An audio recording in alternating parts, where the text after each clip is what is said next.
Hey guys, today we're going to take a look at solving systems of equations. Now what this means is when you're giving what we call a system of equations, which just means you have one or two or more equations, you find the points at which all of the equations are true. Now we're going to deal with two equations, which means we will only have one point of intersection for all of these, okay? And the way we're going to do it is we're just going to graph them and see where they cross, okay? So you can see I've actually done most of this already because my first video messed up so badly, but I can redo it. It's no big deal. So if we look at this first one here, I'm going to call your attention to the, hold on, let's see if I can, all right, so we look at the slope, which I got right here. We got the y-intercept, and so we drew our line.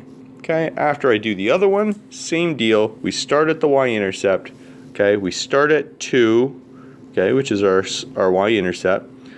Okay, so I start at this point right here. We use our slope, which in this case is, whoops, so I pointed to the wrong one. So this is our slope, or our y-intercept. We use our slope, which is the -3. We go down 1, 2, 3, and over 1.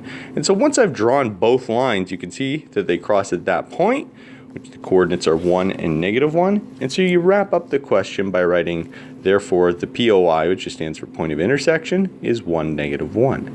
And that's all we have to do, okay? For the second example, I graphed equation 2 here, this one, using exactly the same method. I have a y-intercept of -2, I have a slope of -1. So I start at the point -2, and I go down 1 over 1, down 1 over 1, because it was -1, okay?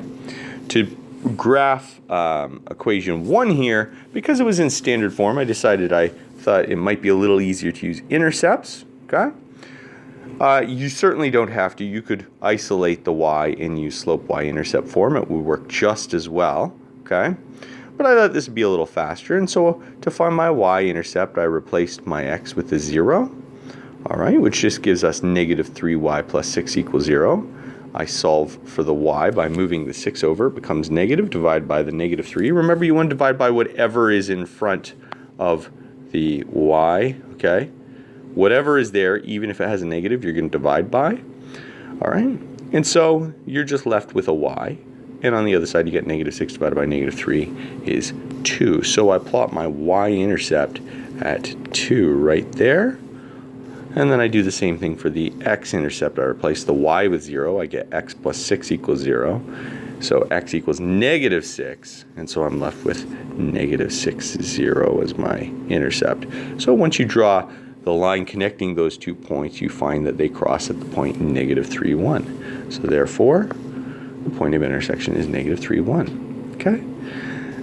So the last question here is actually what we're going to do to start the next class. All right? So until next time, go Sabres!